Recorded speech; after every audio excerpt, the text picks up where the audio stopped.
Hi hello viewers, ಎಲ್ಲರಿಗೂ ನಮಸ್ಕಾರ friends.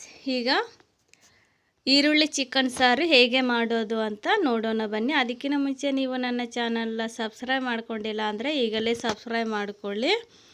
ಈರುಳ್ಳಿ ಚಿಕನ್ ಸಾರು ಮಾಡೋದಕ್ಕೆ ಈರುಳ್ಳಿನ ಕಟ್ ಮಾಡಿ ಇಟ್ಕೋಬೇಕು. ಒಂದು 3 ಈರುಳ್ಳಿ ಕಟ್ ಮಾಡಿ ಇಟ್ಕೊಂಡಿದ್ದೀನಿ. ನಂತರ 1 kg ಚಿಕನ್ ತೊಗೋಬೇಕು.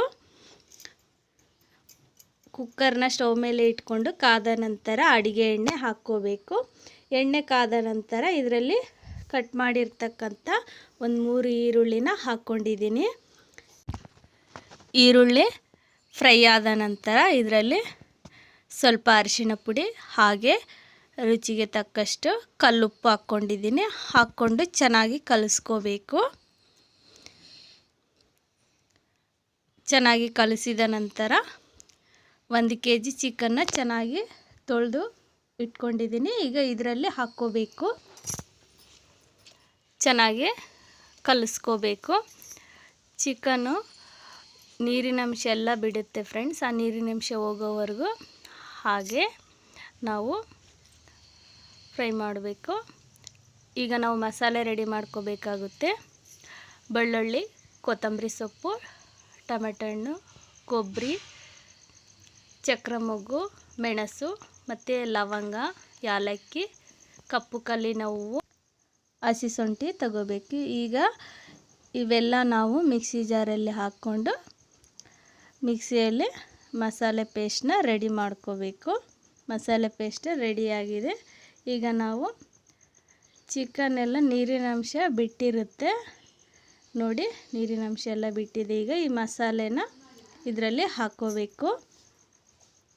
ಹಾಕ್ಕೊಂಡು ಚೆನ್ನಾಗಿ ಕಲಿಸ್ಕೋಬೇಕು ಫ್ರೆಂಡ್ಸ್. ನೀವು ಸಬ್ಸ್ಕ್ರೈಬ್ ಮಾಡಿಕೊಳ್ಳೋದು ಹಾಗೆ ನನ್ನ ಚಾನಲ್ನ ನೋಡ್ತಾ ಇದ್ದರೆ ಈಗಲೇ ಸಬ್ಸ್ಕ್ರೈಬ್ ಮಾಡಿಕೊಳ್ಳಿ. ನಾನು ಅಪ್ಲೋಡ್ ಮಾಡುವ ಹೊಸ ವಿಡಿಯೋಗಳೆಲ್ಲ ನಿಮಗೆ ನೋಟಿಫಿಕೇಷನ್ ಮೂಲಕ ಬರುತ್ತೆ. 1-2 ನಿಮಿಷ ಚೆನ್ನಾಗಿ ಮಸಾಲೆ ಫ್ರೈ ಆದ ನಂತರ ಇದರಲ್ಲಿ ರುಚಿಗೆ ತಕ್ಕಷ್ಟು ಖಾರದ ಪುಡಿ ಹಾಕ್ಕೋಬೇಕು. ಚಿಕನ್ಗೆ ಸ್ವಲ್ಪ ಖಾರ ಜಾಸ್ತಿ ಇದ್ದರೂ ಕೂಡ ಟೇಸ್ಟ್ ತುಂಬ ರುಚಿಯಾಗಿರುತ್ತೆ. ನಮಗೆ ಎಷ್ಟು ಬೇಕೋ ಅಷ್ಟು ಖಾರ ಹಾಕ್ಕೊಂಡು ಈ ಥರ ಚೆನ್ನಾಗಿ ಕಲಿಸ್ಕೋಬೇಕು. ಚೆನ್ನಾಗಿ ಕಲಿಸಿದ ನಂತರ ನಾವು ಮಿಕ್ಸಿ ಜಾರಲ್ಲಿ ಮಸಾಲೆ ಪೇಸ್ಟ್ ಮಾಡಿ ಇಟ್ಕೊಂಡಿದ್ದೀವಲ್ಲ, ಅದರಲ್ಲೇ ಸ್ವಲ್ಪ ನೀರು ಹಾಕ್ಕೊಂಡು ಇದರಲ್ಲಿ ಹಾಕ್ಕೋಬೇಕು. ನಮಗೆ ನೀರು ಎಷ್ಟು ಬೇಕು ನೋಡಿ, ಸಾರು ಚಿಕನ್ ಸಾರು ಎಷ್ಟು ಪ್ರಮಾಣದಲ್ಲಿ ಬೇಕು ನೋಡಿಕೊಂಡು ನೀರು ಹಾಕ್ಕೋಬೇಕು.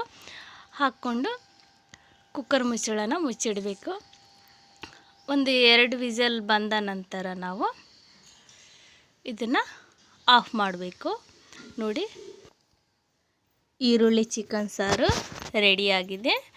ನೋಡಿದ್ರಲ್ಲ ಫ್ರೆಂಡ್ಸ್ ಹೇಗೆ ಮಾಡೋದು ಅಂತ. ನಾವು ಈ ಥರ ಈರುಳ್ಳಿ ಚಿಕನ್ ಸಾರನ್ನ ರಾಗಿ ಮುದ್ದೆ, ರೊಟ್ಟಿ, ಚಪಾತಿ, ರೈಸಲ್ಲಿ ತಿಂದರೆ ತುಂಬ ರುಚಿಯಾಗಿರುತ್ತೆ. ಹೇಗೆ ಮಾಡೋದು ಅಂತ ನೋಡಿದ್ರಲ್ಲ. ನಿಮಗೆ ಈ ವಿಡಿಯೋ ಇಷ್ಟ ಆಗಿದ್ದರೆ ಒಂದು ಲೈಕ್ ಮಾಡಿ, ಶೇರ್ ಮಾಡಿ, ಸಬ್ಸ್ಕ್ರೈಬ್ ಮಾಡೋದು ಮಾತ್ರ ಮರಿಬೇಡಿ. ನೆಕ್ಸ್ಟ್ ವಿಡಿಯೋದಲ್ಲಿ ಹೊಸ ಅಡುಗೆಯೊಂದಿಗೆ ಮತ್ತೆ ಭೇಟಿಯಾಗೋಣ. Bye friends.